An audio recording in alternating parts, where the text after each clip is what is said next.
We have the legendary right here from this group right here, X Clan, the legendary Paradise, the architect.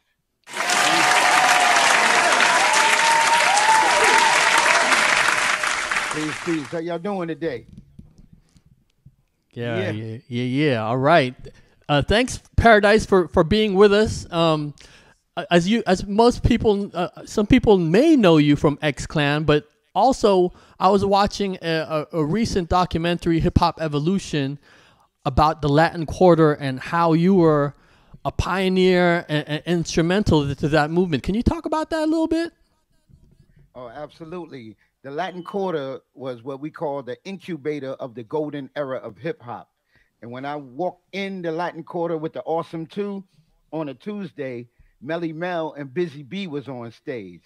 But by the time we were done with it, we ushered in Big Daddy Kane, Eric B. and Rakim, KRS-One, Public Enemy, Queen Latifah, MC Light, De La Soul, the Jungle Brothers, Tribe Called Quest, Heavy D and the Boys, Nice and Smooth, EPMD, Ultramagnetics, Sonic, Cool G Rap, and many more. Yeah, all the legends, and the Latin Quarter was the mecca for all these artists where they performed at and also just was a fan. Yep. Most people started out at Latin Quarters in the crowd. And the beautiful thing about the LQ was it was in Times Square. So everybody from any hood could come to Times Square and it's neutral. It's like home base. It was a nobody's hood. Yeah, So it's everybody central. came from Brooklyn, Queens, Manhattan, Staten Island, Harlem. They came from Jersey. They came from Connecticut. They Mm-hmm. came from Philly, all Mm-hmm. the way to Yonkers, White Plains Road. It was like everybody was welcome at the Latin Quarters on equal ground. You know what Mm-hmm. I'm saying? Mm-hmm. And if you rocked the Latin Quarters on a Friday night, you had a record deal Monday morning. Wow, it's like that because Yep. it had all the industry people. Yeah, everybody was right there in the crowd. The people from not the A&Rs, the Mm. people who actually owned the labels would hang out at our club. Russell Simmons, Tom Silverman, Monica Lynch, Fred Moneo, all the independent labels would hang out at Latin Quarters every Friday and Saturday. Wow. Okay. So that was the mecca, and it's actually location by the location. It's really central. You know. Location, location, location. Uh, 48th Street between Broadway and 7th Avenue, and, right and across the street from the studio where Pac got shot at. oh wow. Okay. And people don't really know that back in the day, they see Times Square now. It's not the Times Square that it was back in the day. Nah, it's Disneyland now. Yeah. It was Back it in was the pretty day, nitty gritty.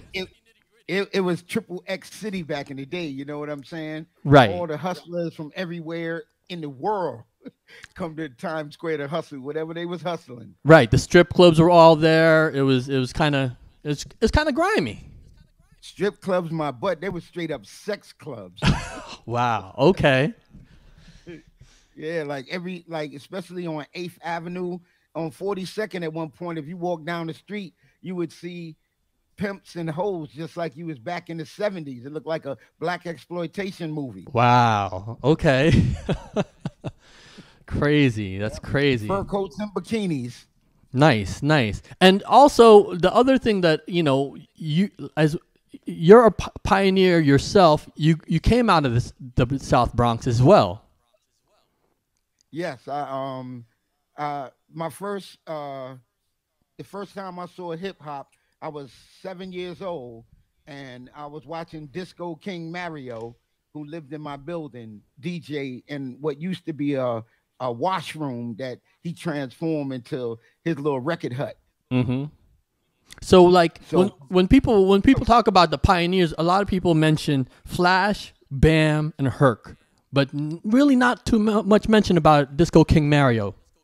well, I have a whole different trinity. My trinity is Grandmaster Flowers, Mm-hmm. Disco King Mario, and Pete DJ Jones. Okay. Yeah. And these guys, like, a lot of guys might try to argue that Mario wasn't hip hop DJ because his name was Disco. But what was the Disco Fever? Wasn't that a hip hop club? What was the Disco 3? Wasn't that the Fat Boys? That's true. You know what I'm saying? And if you look at old school flyers, I'm a collector and curator of old school history and memorabilia. If you could find an old school hip hop flyer before 1979 with the word hip hop on it, I'd like to see it because I've only found 2. 90% of them have the word disco on them, not hip hop. Interesting. Yeah, I mean, and who coined the phrase? It's been credited. They say that Hollywood used to say it, and they also say that Cowboy from the Furious 5 used to say it. They said he would say it at a party because they gave a jam, and his cousin who was going to the army was at the jam, and the hip hop was a cadence that people in the army used to say when they marched, the black soldiers.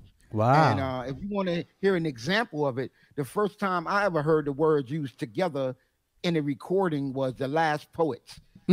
Actually, X-Clan actually sampled it, but it goes hip, hey, lip, hop, hip, hey, lip, oh, hop. Wow. Right. We used that for Shaft's Big Score, but that was actually a sample of a Last Poet song. You know what I'm saying? So that was the cadence that they used to do in the army. So, wow. I don't think we didn't call it hip hop. Right. We never called it hip hop. It didn't become hip hop until after the Sugar Hill Gang, when the first words on their record was hip hop, a hippie to the hip hop. True. And Then even they years started calling after it that, hip-hop. it was just called rap music. Yeah, we didn't even call it rap music. We called it jamming. We called it rocking. We didn't never say, oh, we going to a rap jam or a hip hop jam. No, we going to a jam. Yo, they jamming over there. Yo, somebody's coming out. You know what I mean? It was never hip hop. But we accept that term, as the culture, because all of the elements of hip hop pre-existed the culture of hip hop. True. But it didn't become hip hop culture until they all came together into one. Under one umbrella, under the culture. Correct. Till after, I would probably credit that to the Zulu Nation. There were many organizations in New York at the time, but the Zulu Nation was, as an organization, the Zulu Nation was the top organization that preserved the culture and promoted the culture of hip hop with all the elements coming together. Can't take that away. Right. Dope. So, but also there's a lot of other DJs that nobody ever names. You know what I'm saying? A lot of things happen. There's a lot of things that went down in California that contributed to hip hop, especially from the dance side of it. A lot of things, came from Chicago, Detroit, the Midwest. Hip hop is the bastard child of disco, funk, and R&B. Okay. And if there's one godfather of hip hop, it's James Brown, who taught us the original beat and funk. And we'll add George Clinton, Sly and the Family Stone, cats like that added on later. But rapping has been in black culture forever. Dancing has been in black culture forever. Many of the moves that are still done today date back to pre-slavery in Africa. Writing on the walls, even cavemen wrote on the walls, and we don't even need to mention the Egyptians and how they wrote on the walls. And that is the foundation of graffiti. And when a man learned how to talk, man learned how to rap. There you know go. what I mean? Because we call rapping talking. That's where that whole term came from. If you ain't had no rap, you ain't know how to talk to the girls. If you want to hear the word rap, the first time I heard the word rap was in the James Brown song. Yeah. You know what I'm saying? So there's one track where he sets it off by saying, check out this rap. You know what I mean? And if you look at Isaac Hayes, he did a song called Ike's Rap. You know what I mean? I just found some video footage on the web, on the internet, where Sammy Davis Jr. was introducing Ike and Tina Turner Review in black and white in the 60s with a rap. And I guess that was the foundation of somebody rapping as the master of ceremony. Oh, nice. Because he was introducing them like homie used to introduce James Brown, incredibly. He did it with a rhyme.